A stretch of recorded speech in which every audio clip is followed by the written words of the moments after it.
Good evening. You are listening to Fresh Air Community Radio, KFAI 90.3 FM in Minneapolis, and we're streaming online at kfai.org. And this is Health Notes from the Hearts of a Natural Woman, and I'm Kinshasa.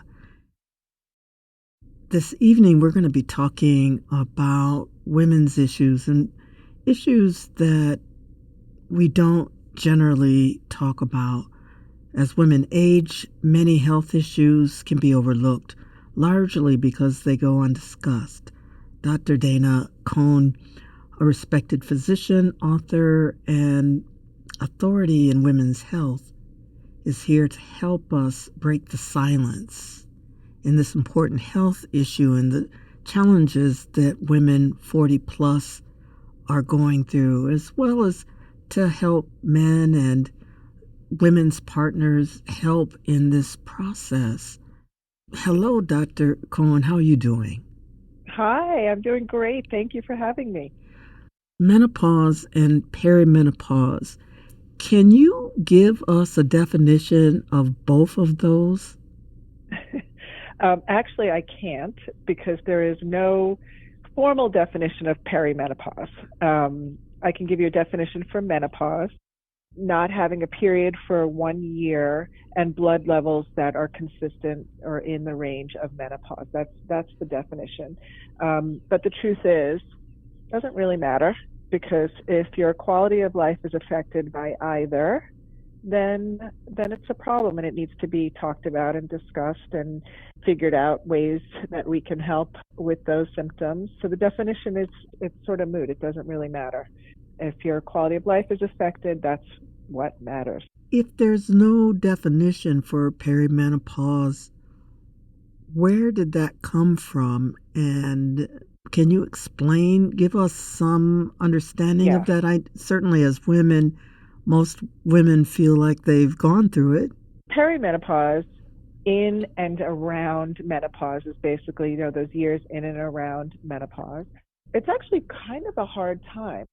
More women suffer during that period than maybe any other period, because we don't, often it's overlooked by doctors because there's no, you're getting your periods regularly, but you're having some weird symptoms, and, we don't relate it to hormonal changes. But you could have symptoms such as difficulty sleeping and depression and joint pains and all these things that are typically hot flashes that are more often relating to menopause. They could start in your mid-30s. It's sort of hard to sort of chase those symptoms in and around that time, but it is important to know I'm an integrative medical doctor, so I practice integrative medicine. Basically, I take the best of allopathic and holistic medicine and try to put both in a really sort of healthy way and common sense way. To know that during those years that there are things that you can do, and it doesn't have to be medication. It could be lifestyle changes. It could be herbs. It could be nutrition and supplements. I think when you say misconceptions about, or ideas that it's not talked about, a lot of times women get dismissed. When you go to the doctor or you go to whoever, we're often dismissed as like, oh, it's just, it's hormonal, it's part of life. I think this is where it's important to open this conversation, have the conversation, obviously with your doctors, with your partners, with your friends even, to know that everybody's going through this. Mostly everybody goes through this. So I think it's just important to bring those conversations to light. Is the symptoms of perimenopause and menopause, are they primarily a hormonal issue? I think they are an issue relating to the flux in your hormones. So with menopause, it is that acute drop or that quick drop in your estrogen and progesterone that give us those symptoms, which is different from men, by the way, because men do go through an andropause. They lose testosterone as they get older, but it's just not as fast as what happens with women. Like, it's such an acute, quick drop, which makes you think about something. Women, I often get this question, this is a complete aside, but I often get this question, if I go on hormone replacement and I decide to stop it, will I then go through menopause again? And the answer is it depends on how you stop it. If you slowly wean yourself off those hormones, have a much slower wet decrease, then you might not get any of those symptoms. But if you don't, you may get those symptoms of menopause that you had before you started those hormones to begin with. I'm wondering about the fake estrogens that come from like plastic bottles and so many Yeah, different things. Does that yeah. affect this conversation at all in terms of the hormonal imbalances? So they're called xenoestrogens. I don't know for sure. I honestly believe that that is probably why our kids are going into puberty so much earlier than we've ever had seen in our lives. I think it's these xenoestrogens in plastics and plastic bottles and some foods, and it's sort of pervasive, unfortunately, in our environment. As far as the menopause, about how it could be relating, but I do think, yeah, I think it could be issues. If anything, maybe it's hard to say because you would think then, well, would it prolong going into menopause if we're getting these fake estrogens, right? So the answer is maybe. Is there a beginning, middle, and end to menopause? Good question. Is there a beginning, a middle, and an end? I don't love to define it that way. I really don't. Even to give the definition of menopause, sort of, you twist my arm, I'll give you that definition. But I think what's more important to ask is, on a day in and day out basis, how are you faring? How are you feeling? Are you having symptoms that are relating to menopause or hormone, fluctuations? So while, an end to menopause could be somebody who's 58 years old and hasn't had a period in 6 years, but does that really mean that there's an end? They still could have issues like a frozen shoulder and trouble sleeping, and still could be having hot flashes, just because they're hot, but that wouldn't, hopefully by that time that stuff is over, but the other stuff may not be. The joint pain and the difficulty sleeping and the depression and the no sex drive and all the things that can go along with hormones. So I don't necessarily, I don't think there's a definition for beginning, middle, and end. And I don't necessarily think that we should even think about it like that. I think it is, how do we live our lives in a day in, day out to the utmost highest level of being well and feeling well. That's really interesting. I did not know that joint pain was connected to Yeah. menopause. Oh, And absolutely could be. Yeah. Yeah. Joint pain, aches and pains, even frozen shoulder. Like it's so common now and so many women get a frozen shoulder like just before or just, right before menopause. And there's not a lot to do about it. Like they're like, oh, it'll get better. Go get your physical therapy. And unfortunately, like 6 months to a year, you're going to be living with this sort of pain, and it's directly related to menopause. I'm just wondering where diet fits into this conversation. Great question. I'm actually writing a new book on what a good diet is, how to get more whole food into your diet, how to get rid of ultra processed foods. That's the big picture, right? The truth is, with menopause, you could have women who are super fit, eat really well, and still have bad symptoms, and their quality of life is affected by menopause. Now, the opposite could be true, that women who are having really bad symptoms, lifestyle changes can help improve those symptoms. So improving your diet. So it's unfortunately we don't have a clear answer to that, except obviously it's always best to eat well, real whole food, get rid of ultra processed foods, hydrate, all the things that we know, lots of vegetables, lots of fruits and vegetables. It is also possible that the healthiest of the healthiest could still be getting bad symptoms where they are, their quality of life is affected and they're not sleeping well or they're hot flashing all day. So I just, I don't want women to beat themselves up saying, I do everything and I do everything right and now I'm suffering from this. I think it's important to consult a doctor who's familiar with, lifestyle changes and with maybe hormone replacement or herbal replacement, because we don't have to just watch and wait anymore. We don't have to just sit and say, oh, it's going to get better in a year or two from now. I think that there's enough information out there to know that there are things that we can do, and specifically hormone replacement. Let's just talk about it, because I think, a few years back, it was taboo to talk about hormone replacement because of the Women's Health Initiative study saying that it's not healthy for women to go on hormones. Well, that's been backtracked a lot because I think the media really overstepped their pushing of the Women's Health Initiative, and a lot of doctors were taking women off of their hormones, when needlessly taking them off their hormones, and probably did more damage than good by taking them off their hormones. I do think that hormone replacement is a viable option for many women. In case you just tuned in, we're talking this evening on Health Notes with Dr. Dana Cohn. And we're talking about women's issues, and generally issues that are overlooked, that we're not talking about. Just one last question in terms of the hormone replacement things. I remember that one of the issues was that they were using horse urine as it related to that. Yes. Is that still Yes. true? Yes, it is still available. It is still a prescribed medication. Premarin is what it's called, and it stands for pregnant mare's urine, so a pregnant horse's urine. And yes, it's still available. It's an option. To me, it would not be the smartest option when there are better options available. There are bioidentical hormones that are prescription. Bioidentical meaning exactly identical to what our bodies produce prior to menopause. So exactly the same estrogens that we have, the same progesterone, whereas Premarin is not quite the same. I think it has something like 23 different estrogens, a few of which are compatible, not identical to what we produce. So there are better options, but it still is used in some cases. It's more often used as a topical vaginal hormone, I think, more so than the oral replacement of estrogen. When people think about women in their 50s and 60s and having either going through menopause or having been through menopause, that their intimacy leaves.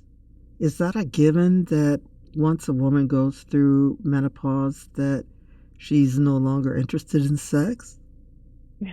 No, it's certainly not a given. It can be a symptom, though. It can definitely be a symptom. But I want to say, I think the intimacy issue is very complicated. I mean, there's so many factors here, right? I want to say sometimes it is just hormonal.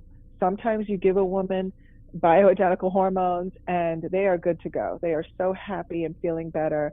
But it's sometimes not the same as, like, you give a man who's low in testosterone, they will love you for the rest of their lives. But in women, it's different. I mean, it's complicated. There's emotional, you're married to somebody for 25 years. There's all kinds of things that are going on there. So I don't want to give false hope in saying that it's, oh yeah, you give a woman hormones and that's the end of it. They're going to be good. That's done. Their intimacy issues are going to be better. More often than not, it helps a ton, but sometimes there's other things that need to be discussed and talked about, and that's that conversation. Men experience it too. I want to just say, men with the decrease in testosterone as they get older, men also have these sort of low libidos, or lack of interest is probably a better thing. Not all men, but many men do. So I just think it's important to have these conversations amongst each other with your partners. We need to just talk about it. Exactly what we're doing right now, just opening up this conversation frees people so much to understand that everybody goes through this. The same as like when we went into puberty. Everybody goes through it, and it's a time, it's a fluctuation. But I think if we have this conversation with our partners, let them understand a little bit better, I think it can only help, right?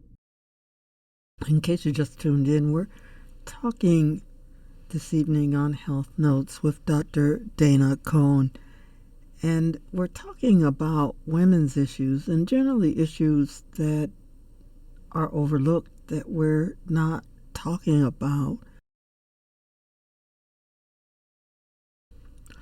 Another piece in terms of menopause and older women is vaginal dryness. Yeah. Can you talk to us about that? Yeah.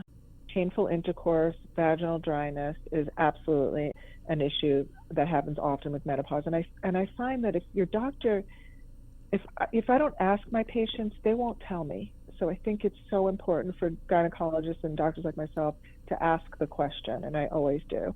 But if they're not asking, then you should be telling, because honestly, it's kind of one of the simpler things to treat. There are topical hormonal, like topical estrogen, topical DHEA, another hormone that makes estrogen in the body, or can make testosterone too, but can help with vaginal dryness. There's non-hormonal things like hyaluronic acid.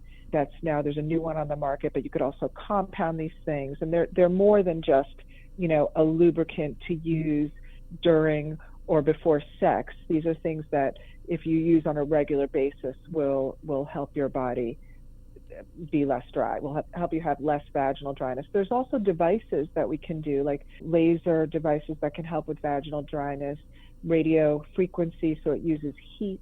There's that Mona Lisa laser. These are all things that are being done now to really help with vaginal dryness, but also to help with urinary incontinence.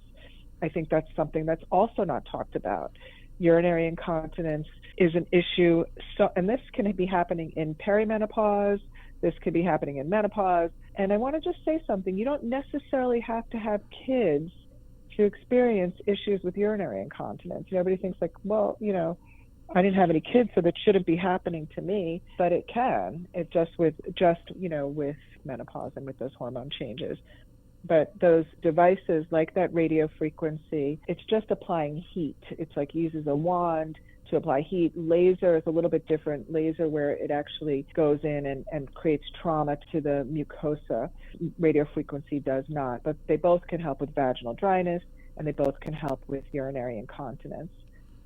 Can the hormones help with the incontinence as well? They can. Over time, they definitely can. Yeah. I think the devices work a little quicker and way more noticeable, but the hormones, I think, over time can absolutely help with that. The devices, the radio frequency, what it does is it increases collagen, so it deposits heat a little bit deeper, and it helps tighten the muscles in and around your bladder and your urethra. So that's why it's thought to help with the urinary incontinence. The hormones don't work in the same way, but they could. I have seen patients just using vaginal hormones have helped with the urinary incontinence. It's not the first go-to treatment for it, but it could be a place to start too. So the radio frequency, and are these things, you can only get them through prescriptions? Yeah, they're typically done. They have to be done in a doctor's office. They're not an inexpensive procedure. They're like I'm going to liken it to, they do these things on your face. So like if you go for like a radio frequency on your face, or you go for a laser treatment on your face, they're expensive treatments, but they really do the job and they really can help. There's also some medications that can be used for urinary incontinence as well. But yeah, the devices that we're talking about are specific treatments and not yet covered by insurance, which is infuriating to me, but they aren't yet. I am wondering what issues that affect women are the most overlooked or dismissed by doctors. A few things come to mind. I want to just give the example, and you may have heard about this a few years back. There was that whole American Heart Association that was showing that women, and especially women of color, were being treated differently from men when it came to heart disease, right? And that's been really brought to light. So I'm hoping that what we talk about today is going to bring these other things to light. We just talked about one. I think menopause in general. I think I hate to use this term, but women are often thought about as being maybe a little hysterical or something when they're going through menopause, and like, oh, it's just menopause, you'll get through it. Nobody wants to hear that. I think we all want to be heard. We all want to be understood, and we all want to know what are our options. It's not a just watch and wait kind of thing. And by the way, I hate that watch and wait thing. So when I hear that, the big thing that comes to my mind and that screams at me is HPV. HPV, and I'm going off on a complete tangent here because I think it's important, but it is very much related to women's health. HPV, which is human papillomavirus, if a woman now currently in every doctor's office, if you get a pap smear and they tell you you're HPV positive, we're going to take a watch and wait look, right? Meaning, well, we're gonna see what happens over the next 3 to 6 months. We're gonna repeat the pap and we'll go from there. Unacceptable to me. When we know a few things, we know number one, HPV is directly related to your immune system, right? If you have a good, healthy, robust immune system, it should take care of that HPV. And by the way, if we've ever been sexually active, 99.9, by the way, I made that number up. The majority of us have been exposed to HPV, right? And the majority of us take care of that virus on our own. Our bodies are incredible machines. If you give it what it needs to take care of itself, it will do that. If we're diagnosed with HPV, instead of taking a watch and wait, we're going to take a proactive approach in modulating or helping our immune system do its job, right? I'm going to give you 3 things that we can do.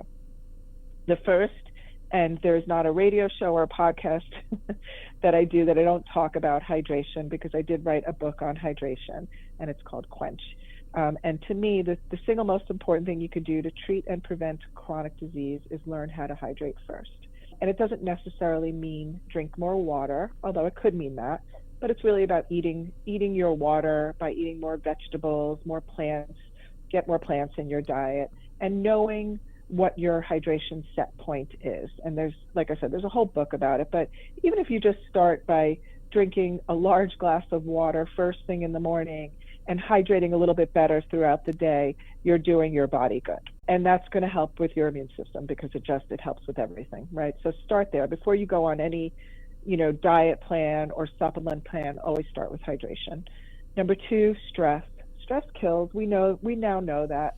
So if, here you're given a watch and wait thing, and the stress of that is going to be even more detrimental for most women. So you're going to have to figure out, everybody has to figure out for themselves, what does that mean? What is your stress, figure out whether it's talk therapy, whether it's meditation, whether it's yoga, whether it's whatever whether it's an app on your phone, whether it's, talking to your partners, talking to your friends. You have to figure out how to lessen the stress in your life. It is also up there in the big picture of things, right? And then the third thing is, if somebody who's been diagnosed with HPV, because it is so common, is I'd like to give 2 examples of some supplements that I think that they should be taking. And the first is folic acid. There are many studies that show women who are deficient, most women who are positive for HPV are deficient in folic acid. So replacing folate with a supplement is kind of a no-brainer. It certainly couldn't hurt you, and it could really help you. And then the second thing is a more nuanced, but if I had to give you one thing that's the best thing for your immune system, and that's a medicinal mushroom supplement called AHCC. They've actually done human studies on this AHCC with HPV, and they've shown that it's cleared HPV faster than not taking it. So AHCC is, if somebody comes to me with HPV, they'll get AHCC, folic acid, and some lifestyle changes. I see so many women that have cleared that virus within 3 to 6 months. I know that you have written the book Quench. Tell us what else you would suggest that women, in terms of your work and other work that we can look at in terms of assisting ourselves in these important areas as it relates to women's health. First thing is, if you want to know about the human studies on AHCC, they have a phenomenal website called AHCC.net. You can look at all of the studies that they've done, and there are many studies specifically on HPV, but they've also done studies on COVID prevention and COVID treatment, so it's kind of interesting. As far as women's health, I'm a big fan of Dr. Sarah Gottfried. She has a book called The Hormone Cure. So that's always the one thing that I'll give to patients who are interested in hormone replacement. You have to sort of gather your own information. I think that that's a great place to start. My book, Quench, I am still floored by how many letters I get of how people it's helped people just by changing, your hydration status. Quench, I really recommend my book. I do think that it is a great place to start. It's simple. I'm super proud of it. It's not anything that's going to be difficult for somebody to do. This is so important, and I appreciate this conversation so very, very much. Thank you for your work, and I want our listeners to know that we've been talking with Dr. Dana Cohen this evening on Health Note. She's an integrative and functional doctor, and again, the name of her book is called Quench. Dr. Cohen, do you have a website? I do. Thank you. It's drdanacohen.com, drdanacohen.com. That's easy. That's very easy. Thank you so much, Dr. Cohen. I appreciate your Thank work so you. much. Oh, thank you for having me. I appreciate you. Bye bye.